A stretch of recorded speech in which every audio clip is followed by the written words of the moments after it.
अस्सलामुअलैकुम। मैं हूं अमाद। उम्मीद है आप सब खैरियत से हैं। तो आज मैं लेकर आया हूं आप लोगों के लिए एम एस एक्सेल की क्लास नंबर 4, जिसमें हम एम एस एक्सेल के कुछ बेसिक सी चीज़ें देखेंगे और उनको समझेंगे। ये बेसिक तो हैं लेकिन बहुत ज़्यादा इम्पॉर्टेंट भी हैं। तो चलिए स्टार्ट करते हैं।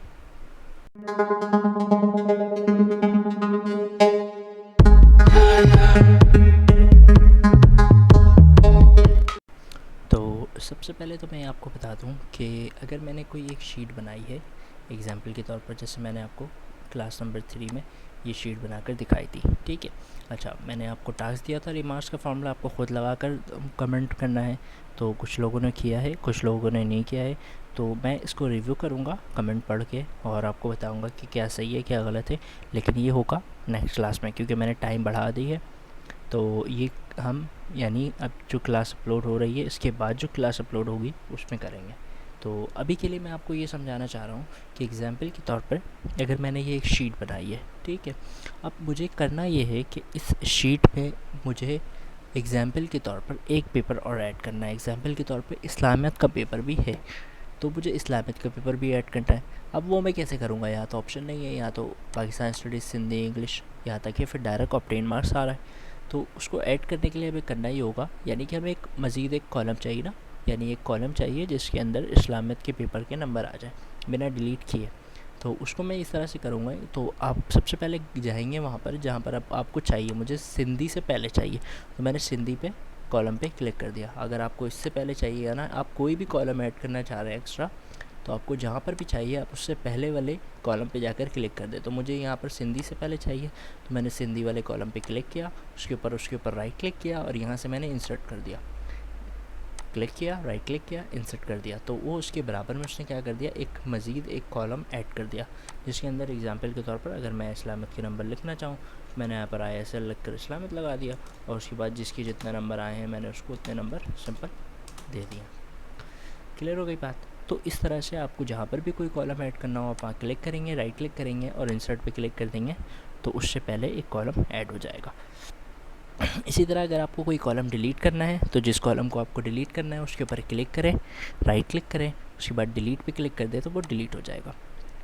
ठीक हो गया। इसी तरह अगर मुझे इसको डिलीट करना है, क्लिक किया, राइट क्लिक किया, डिलीट कर दिया, डिलीट हो गया, सिंपल।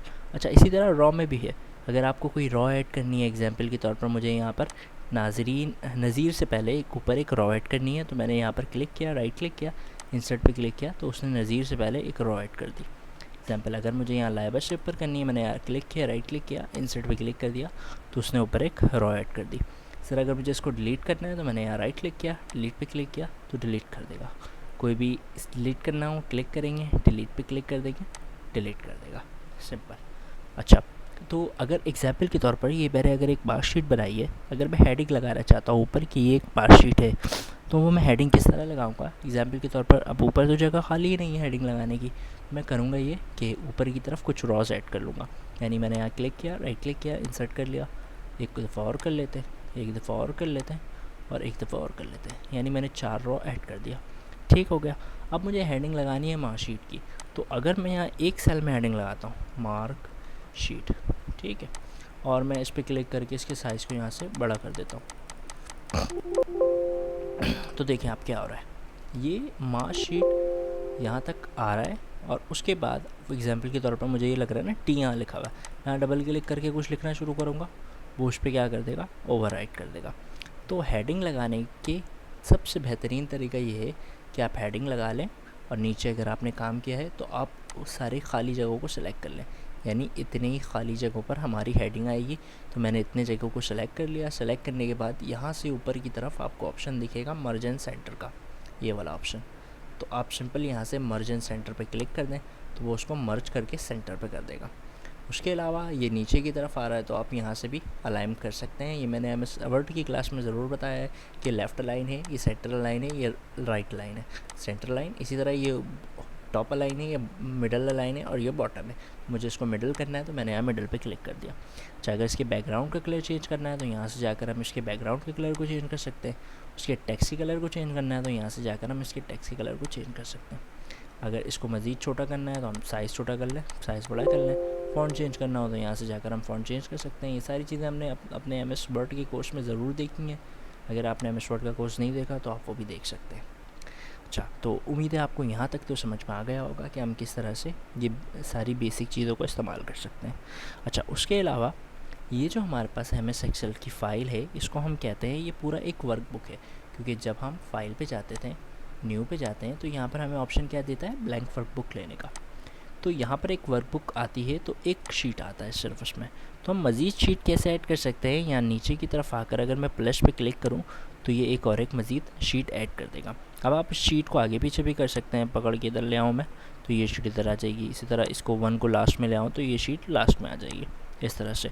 और अगर आप इन शीटों के नाम भी चेंज करना चाहें तो आप इस पर राइट क्लिक करें, यहाँ से रीनेम पे आ जाएं और आप इसका जो भी नाम रखना चाहें आप इसका वो नाम रख दें। मैंने फॉर एग्जांपल इसका नाम एफ़ रख दिया। इस तरह यहाँ राइट क्लिक किया मैंने, इसका नाम मैंने एग्जांपल के तौर पर मार्कशीट रख दिया। ठीक है। अच्छा, मुझे अगर कोई शीट डिलीट करनी है तो उस पर क्लिक करके राइट क्लिक करके उसको हम डिलीट भी कर सकते हैं, सिंपल। ठीक हो गया। अच्छा, उसके अलावा यहाँ पर एक ऑप्शन आ रहा है रैप टेक्स्ट का।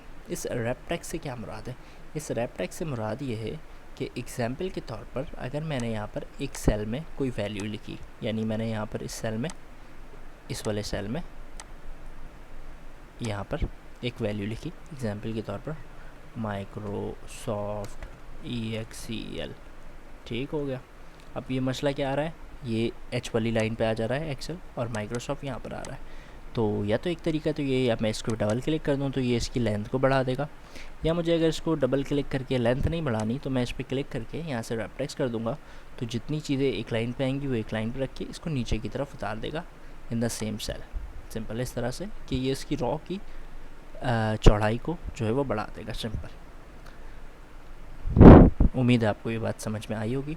अच्छा, मैं फिर से आपको बता दूं कि इसमें हो क्या रहा है। एग्जाम्पल के तौर पर एच सेल में मैंने ये लिखा है और जी में मैंने पूरा माइक्रोसॉफ्ट एक्सेल लिखा है, लेकिन एक्सेल छुप जा रहा है क्योंकि एच पे कुछ लिखा हुआ है तो वो छुप जा रहा है। तो एक तरीका तो ये है कि मैं जी के सेल के साइज़ को बड़ा कर लूँ। वो करने के लिए मैं करना ये होगा, यहाँ पर आकर डबल क्लिक करना होगा तो उसकी साइज़ को बड़ा कर देगा। या अगर मैं ऐसा नहीं चाहता तो मैं क्लिक करके रैप टेक्स्ट कर दूँगा तो वो एक्सेल के वर्ड को नीचे उतार देगा, यानी जितना इस लाइन पर आ रहा होगा इस लाइन पर रख के नीचे की तरफ उतार देगा और रॉ की साइज़ को बड़ा कर देगा, सिंपल। अच्छा, उसके अलावा अगर आपने कुछ टेक्स्ट लिखा है, एग्जाम्पल के तौर पर यहाँ पर जैसे मैंने लिखा है, अगर मैं इसको रोटेट करना चाहूँ तो रोटेट कर सकता हूँ। कैसे, मैंने इस पर क्लिक किया, यहाँ पर इस ऑप्शन पे आया। अगर मैं इसको एंगल क्लॉकवाइज कर दूँ तो ये क्लॉकवाइज घूम जाएगा, simple. Counter clock, vertical, simple. Text up, text down. तो आप इसको अपने हिसाब से भी एडजस्ट करके जिस तरह रखना चाहें रख सकते हैं।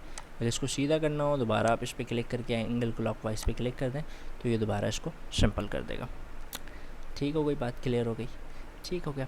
अच्छा, उसके अलावा एग्जाम्पल के तौर पर एक चीज़ जो मैंने अपने एमएस वर्ड के कोर्स में भी बताई थी, दोबारा से मैं आपको बता देता हूँ कि अगर मैं चाहता हूँ, जैसे यहाँ ट्रू फॉल्स में ब्लू कलर है, वाइट कलर से लिखा हुआ है, ब्लू कलर बैकग्राउंड है, मैं चाहता हूँ ये भी वैसा ही हो जाए, तो मुझे करना ही होगा कि इस सेल पे क्लिक करके मुझे फॉर्मेट पेटर पे क्लिक करके इस पर क्लिक करना होगा, तो ये भी क्या हो जाएगा, वैसे ही हो जाएगा, सिंपल।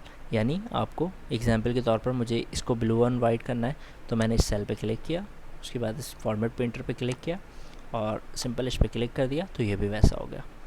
क्लिक किया, फॉर्मेट प्रिंटर पे क्लिक किया, अब आपको जिस सेल को ऐसा करना है आप उस पर क्लिक कर दें तो वो भी वैसा ही हो जाएगा, सिंपल। बाकी कॉपी पेस्ट तो सबको पता है कि जिस एरिया को सेलेक्ट करके कंट्रोल C से कॉपी कर लेंगे वो कॉपी हो जाएगा, जहाँ पेस्ट करना हो वहाँ क्लिक करके कंट्रोल V कर देंगे तो वो पेस्ट कर देगा। फिर अगर कट करना हो तो सेलेक्ट करके कंट्रोल X करेंगे तो उसको कट कर देगा, और जहाँ पेस्ट करना है वहाँ क्लिक करके कंट्रोल V से पेस्ट कर देंगे तो वो उसको कट कर देगा, सिंपल। तो ये थी कुछ बेसिक सी चीज़ें, उम्मीद है आपको समझ में आया होगा। और जल्द से जल्द जो है आप मुझे टास्क 2 यानी क्लास नंबर 3 में जो मैंने टास्क दिया था इस तरह से आप कमेंट में कर बताएं। क्लास 2 की, क्लास 3 की ही कमेंट में आप मुझे बताएं, इस तरह से जिस तरह यहाँ पर लोगों ने कमेंट किया है। मैं इसको अभी रिव्यू नहीं कर रहा, इसको रिव्यू करूँगा, सबके कमेंट को पढ़ूँगा और बताऊँगा किसने सही किया है किसने गलत किया है, ठीक है। तब तक के लिए आप अपना ख्याल रखिए और जल्द से जल्द मुझे जो है वो जो मैंने टास्क दिया था क्लास 3 में वो मुझे जमा करवा दें कमेंट्स में। तब तक मिलते हैं अगली वीडियो पे, तब तक के लिए आप अपना ख्याल रखिए। अल्लाह हाफ़िज़।